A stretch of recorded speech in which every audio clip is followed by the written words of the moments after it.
নমস্কাৰ, মই ৰিমঝিম পাঠক। আপোনালোক সকলোকে অসমৰ দৃষ্টিকোণ চিৰিজটোলৈ পুনৰবাৰ স্বাগতম জনাইছো। অলৰেডি আমি অসমৰ দৃষ্টিকোণ যিটো চিৰিজ কৰি আছিলো আসাম উইকলি কাৰেণ্ট এফেয়াৰ্ছৰ, তাৰ আমি জুনৰ পৰা ষ্টাৰ্ট কৰিছিলো। 4টামান ক্লাছ অলৰেডি আমাৰ হল আৰু বাকি আগৰ ক্লাছ কেইটা যদি আপোনালোকে চোৱা নাই, ডেছক্ৰিপশ্যনত প্লেলিষ্টটো থাকিব, আপোনালোকে চাই ল'ব। আৰু আজি আমি ইয়াতে 6 জুলাইৰ পৰা 12 জুলাইলৈকে অসমৰ কি ঘটনা হৈ গ'ল, ইম্পৰ্টেণ্ট কিছুমান ঘটনাৰ ওপৰত আলোচনা কৰিম। প্ৰথমটো আছিলে ইয়াতে আপোনালোকে দেখিছে strategic mineral potential in north east India, আৰু ৰিপৰ্টটো কোনে সাবমিট কৰিছে? জিঅলজিকেল সাৰ্ভে অফ ইণ্ডিয়াৰ দ্বাৰা সাবমিট কৰা হৈছে।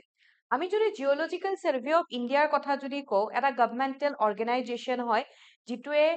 ৰক্স, তাৰপাছত মিনাৰেলছ বা বিভিন্ন ধৰণৰ লেণ্ডত পোৱা বিভিন্ন ধৰণৰ নেচাৰেল ৰিচোৰ্চৰ ওপৰত তেওঁলোকে সেইবোৰৰ ওপৰত ষ্টাডি কৰে, ৰাইট? চ' ইয়াতে আমাৰ নৰ্থ ইষ্টত যেনেকে আমি অৰুণাচল প্ৰদেশৰ কথা যদি কওঁ, অসমৰ কথা যদি কওঁ,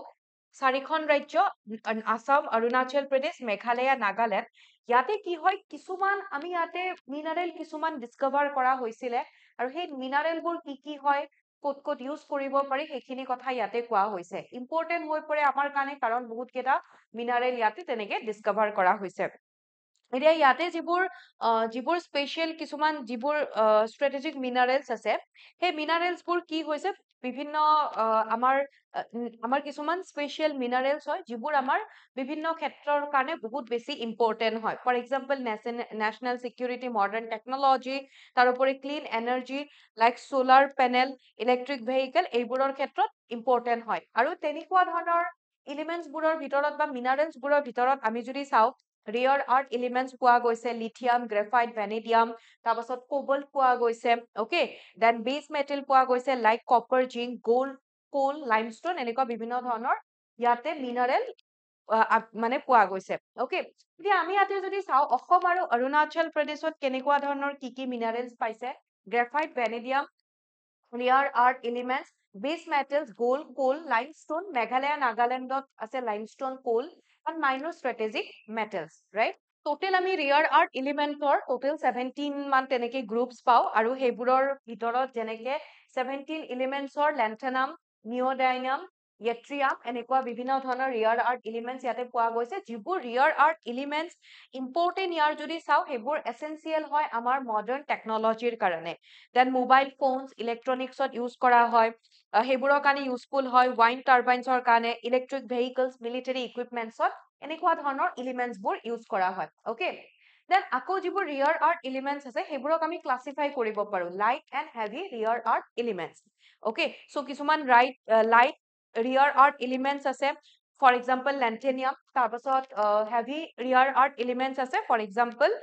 য়াট্ৰিয়াম, অকে। চ' আমি ইয়াতে এই দুটা যিটো আছিলে, লেন্থেনাম আমাৰ লাইট ৰেয়াৰ আৰ্থ এলিমেণ্টছ হ'ব, আৰু হেভি আমি যদি চাওঁ, যিটো য়াট্ৰিয়াম আমি যিটো দেখিলো, এইটো হেভি ৰেয়াৰ আৰ্থ এলিমেণ্টছ। তো এনেকে আমি ক্লাছিফাই কৰিব পাৰো। তাৰোপৰি ইয়াতে যেনেকে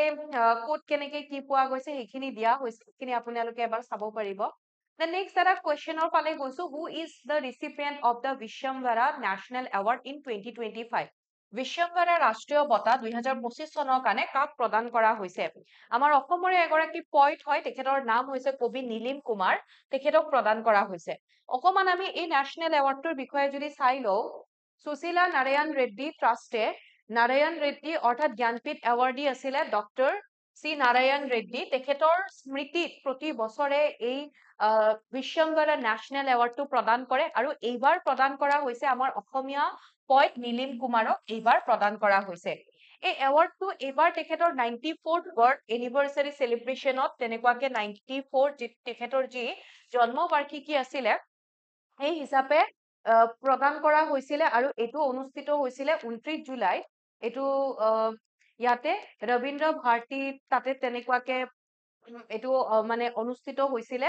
য'ত নীলিম কুমাৰ তেখেতক কেশ প্ৰাইজ দিয়া হয়, 5 লাখ টকা, এখন মমেণ্ট থাকে আৰু এখন চাইটেশ্যন থাকে। অকমান আমি নীলিম কুমাৰ তেখেতৰ বিষয়ে যদি চাই লওঁ, তেখেতৰ প্ৰথম যিখন কবিতা পুথি, বিভিন্ন গ্ৰন্থও লিখিছিলে, আমি কবিতাৰ ভিতৰত আমি যদি চাওঁ কবিতা পুথি তেখেতৰ প্ৰথম প্ৰকাশ পাইছিলে 1985ত 1994ত এখন প্ৰকাশিত তেখেতৰ কবিতা পুথি আছিলে অপ্ৰজনন এই অপ্ৰজনন কবিতাটোৰ বাবে তেখেত বহুত বেছি চৰ্চালৈ আহে তাৰোপৰি তেওঁ এতিয়ালৈকে প্ৰায় 20ৰো অধিক কাব্যগ্ৰন্থ ৰচনা কৰিছে আৰু 3খনকে তেখেতে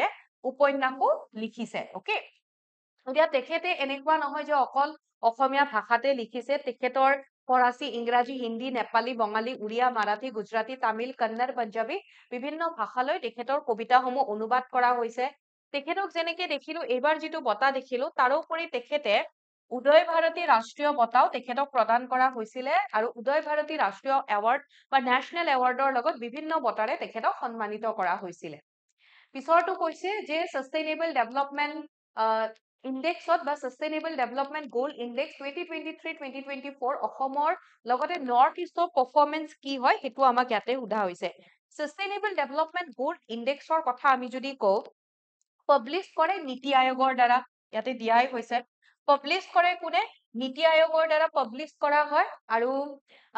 ইয়াতে একচুয়ালি কি কৰা হয় যে যিমানবোৰ ষ্টেটছ আছে এই ষ্টেটছবোৰক 17টা সাস্টেইনেবল যি গোল আছে সেইকেইটাৰ বেচিছত ষ্টেটছবোৰক ৰেংকিং দিয়া হয় অৰ্থাৎ ৰেট হেই কৰা হয় নম্বৰ দিয়া হয় যে ষ্টেটছবোৰে কিমান বেছি প্ৰগ্ৰেছ কৰিছে ষ্টেটছবোৰ কিমান বেছি মানে উন্নতিৰ পথত আগবাঢ়িছে আৰু ইয়াতে টোটেল 113 টা ইয়াতে ইণ্ডিকেটৰ থাকে সো সেই 113 ইণ্ডিকেটৰছৰ ওপৰত তেনেকে ৰেংক দিয়া হয় ওকে সো ইয়াতে আমি যদি চাও নিউজটো আহিছিলে যে আমাৰ অসমৰ কোনো এখন জিলা টপ 10ত নাই ঠিক আছে সো ইয়াতে গোটেই নৰ্থ ইষ্টৰ ডিস্ট্ৰিক্টবোৰক তেনেকুৱাকে কভাৰ কৰা হৈছে আৰু ইণ্ডিকেটৰ ইউজ 84 ইয়াতে আমি যদি চাও 113 ইণ্ডিকেটৰ টোটেল হয় টপ পাৰফৰ্মিং ডিস্ট্ৰিক্টবোৰৰ ভিতৰত আমি মেইন কোনখন ডিস্ট্ৰিক্ট কোড আছে নৰ্থ ইষ্টৰ টপ 10ত ইয়াতে আমি যদি চাও অসমৰ এখনো আমি নাপাও আমি ষ্টেট হিচাপে যদি চাও মিজোৰাম হাইয়েষ্ট গোটেই নৰ্থ ইষ্টৰ ভিতৰত মিজোৰাম হাইয়েষ্ট ৰেংকিংত আছে 81.43% তাৰপাছত মিজোৰামৰে কেইখনমান ডিস্ট্ৰিক্ট আমি দেখা পাওঁ লগতে ত্ৰিপুৰা নাগালেণ্ড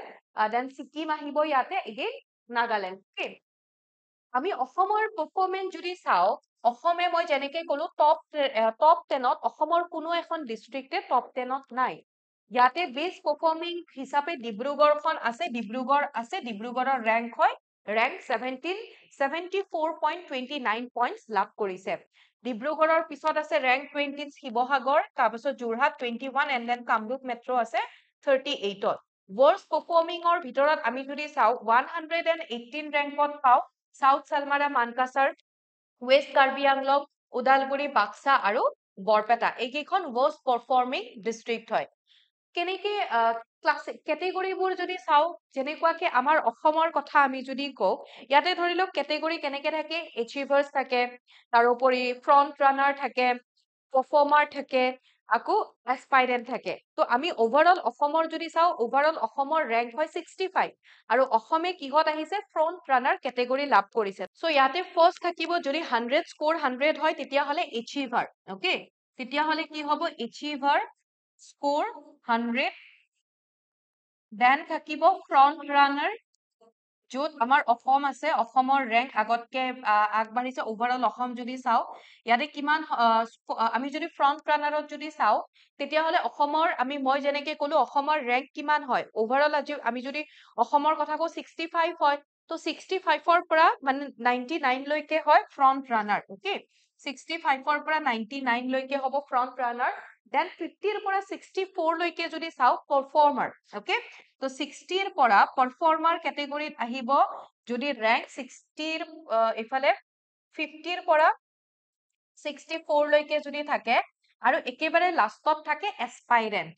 তো এস্পাইৰেন্ট হলে আমি যদি এস্পাইৰেন্টৰ কথা কওঁ তেতিয়াহলে হ'ব বিলো 50 তো বিলো 50 যিখিনি থাকিব সেইখিনি হৈছে কি এস্পাইৰেন্ট আৰু আমাৰ অসম ইয়াতে আছে ফ্ৰন্ট ৰানাৰত আছে অসম তো অসমৰ ওভাৰঅল ৰেংকিং যদি সোধে তেতিয়াহলে সেইটো হ'ব অসমৰ ৰেংকিং হ'ব অসমে স্কোৰ হ'ব 55 entering the fourth runner category for the first time okay so এইখিনি ইয়াতে যদি চাও নৰ্থ ইষ্টৰ ফ্ৰন্ট ৰানাৰ কেটেগৰীত গোটেইবোৰ যিমান নৰ্থ ইষ্টৰ মিজোৰাম ত্ৰিপুৰা আৰু ছিকিমৰ যিমানবোৰ ডিস্ট্ৰিক্ট আছে গোটেইবোৰ এই ফ্ৰন্ট ৰানাৰ কেটেগৰীটোতে আছে অৰ্থাৎ 65 পৰা 99 লৈকে নৰ্থ ইষ্টৰ কোনো এখন ডিষ্ট্ৰিক্টে ইয়াতে এচিভাৰ কেটেগৰীত নাই ওকে 0 পৰা 59 লৈকে সৰি এস্পাইৰেন্ট কেটেগৰীত নাই আৰু এচিভাৰ যদি চাও ইফালেটো 100 তেনেকে হেতু কেটেগৰীত নাই The next question, who among the following was not one of the awardees of the 2025 Kshatriya Award? Kshatriya তলত উল্লেখ কৰা সকলৰ ভিতৰত 2025 চনৰ সত্ৰিয় বঁটাৰে বঁটা প্ৰাপক কোন নাছিল বুলি আমাক কৈছে পণ্ডিত ৰাজেন্দ্ৰ গংগনী তাৰপাছত Karunadhar Sharma Maheshwar Neog none of the above ইয়াতে মহেশ্বৰ নেওগ নাছিলে বাকি এওঁলোক দুগৰাকী আছিলে আৰু নান অফ দা এবভটো নহয় আমি অকমান ৰাজেশ্বৰ শইকীয়া সত্ৰিয়া এৱাৰ্ডৰ কথা যদি চাও এইবাৰ 17 নম্বৰ ৰাজেশ্বৰ শইকীয়া বৰবায়ন সত্ৰিয়া এৱাৰ্ড প্ৰদান কৰা হৈছে 2025 চনত আৰু এটো যেটো অকেজন হয় হেতু Indian classical dance and music ফেষ্টিভেলৰ দ্বাৰা তেনেকে কৰা হয় আৰু আয়োজন কৰা হৈছিল গুৱাহাটী পাঞ্জাবাৰী শ্ৰী শ্ৰী মাধৱদেৱ ইন্টাৰনেশ্যনেল অডিটৰিয়ামত ৰাইট অৰ্গেনাইজাৰ আছিলে সংগীত ছাত্ৰ কোলাবৰেট কৰিছিলে directorate of cultural affairs government of আসামৰ লগত ঠিক আছে চিফ গেষ্ট হিচাপে ইয়াতে নিমন্ত্ৰণ দিয়া হৈছিলে আমাৰ অসমৰ বা আমন্ত্ৰণ জনোৱা হৈছিলে আমাৰ অসমৰ যিগৰাকী গভৰ্ণৰ হয় লক্ষ্মণ প্ৰসাদ আচাৰ্য তেখেতক ইয়াতে চিফ গেষ্ট হিচাপে মতা হৈছিলে তাৰোপৰি ৰেচিপিয়েন্ট যদি চাও আমি কোৱেশ্চনত দেখিলো ৰাজেন্দ্ৰ গংগনী তেখেত এগৰাকী বিশিষ্ট কথক নৃত্য শিল্পী হয় লগতে কৰুণাধৰ শৰ্মা তেখেত এগৰাকী ক্লাসিক্যাল মিউজিচিয়ান হয় তেওঁলোক দুগৰাকীক এই বঁটাৰে সন্মানিত কৰা হৈছে যিগৰাকী চিফ গেষ্ট অৰ্থাৎ আমাৰ অসমৰ যিগৰাকী গভৰ্ণৰ আছিলে গভৰ্ণৰ গৰাকীয়ে তেখেতৰ যদি স্পিচত তেখেতে মেইন কি থিমৰ ওপৰত গুৰুত্ব দিছিলে তাৰ ভিতৰত যদি চাও ৰাজেশ্বৰ শইকীয়া বৰবায়ন তেখেতৰ স্মৃতিত যেহেতু এই বঁটাটি প্ৰদান কৰা হয় তেখেতৰ বাৰ্থ এনিভাৰ্সাৰী হিচাপে হেহে কি হয় তেখেতক প্ৰথম ট্ৰিবিউট জনাইছে শ্ৰদ্ধাঞ্জলি দিছে দেন তেখেতে কৈছে যে সত্ৰিয়াৰ যিটো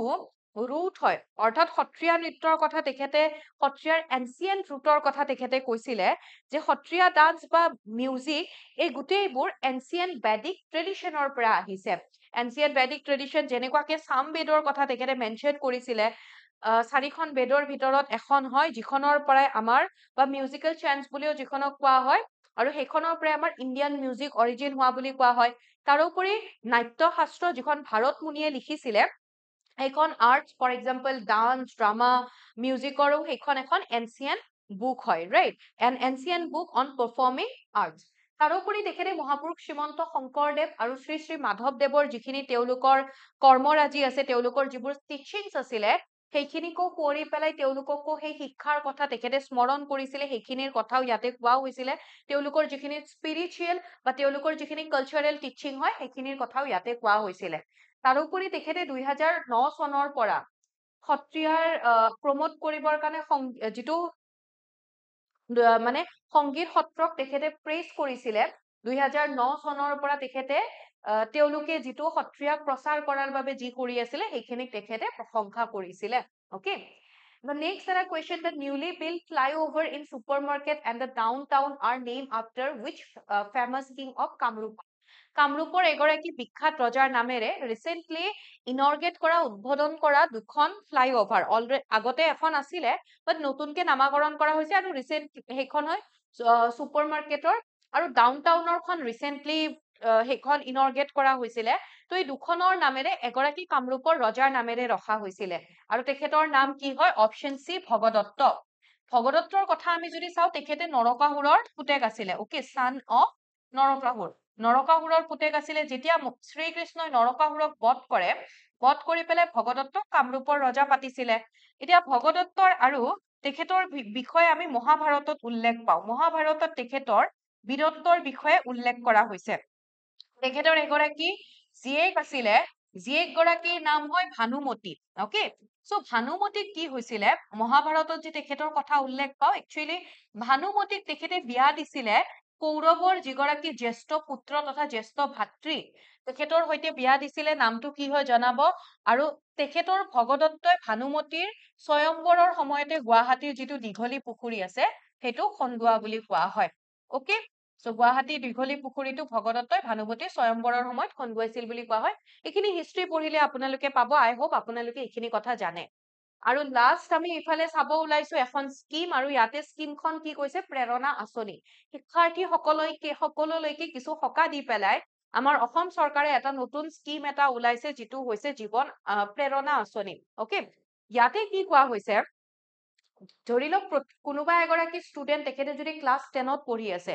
তো সেই ক্লাছ 10ৰ 10ম শ্ৰেণীৰ শিক্ষাৰ্থীক তেওঁৰ মেট্ৰিক পৰীক্ষা পৰ্যন্ত প্ৰতি মাহে 300 টকাকে দিয়া হ'ব বুলি ইয়াতে কোৱা হৈছে। প্ৰথমবাৰৰ বাবে প্ৰৱৰ্তন কৰা এই আঁচনিখনে প্ৰায় 4,35,000 গৰাকী শিক্ষাৰ্থী ইয়াৰ দ্বাৰা লাভান্বিত হ'ব বুলি কোৱা হৈছে। আৰু যিসকল শিক্ষাৰ্থী আৰ্থিকভাৱে পিছপৰা হয়, তেওঁলোকৰ শিক্ষাৰ ক্ষেত্ৰতে হওক, পুষ্টিৰ ক্ষেত্ৰতে হওক, সেইটো দিশ শক্তিশালী কৰিবলৈ এই প্ৰেৰণা আঁচনিখন অনা হৈছে। তো প্ৰেৰণা আঁচনি মনত ৰাখিব কিহৰ লগত জড়িত, ক্লাছ 10ৰ ষ্টুডেণ্টক তেওঁলোকে মেট্ৰিক শেষ নোহোৱা পৰ্যন্ত 300 টকাকে দিব বুলি কোৱা হৈছে।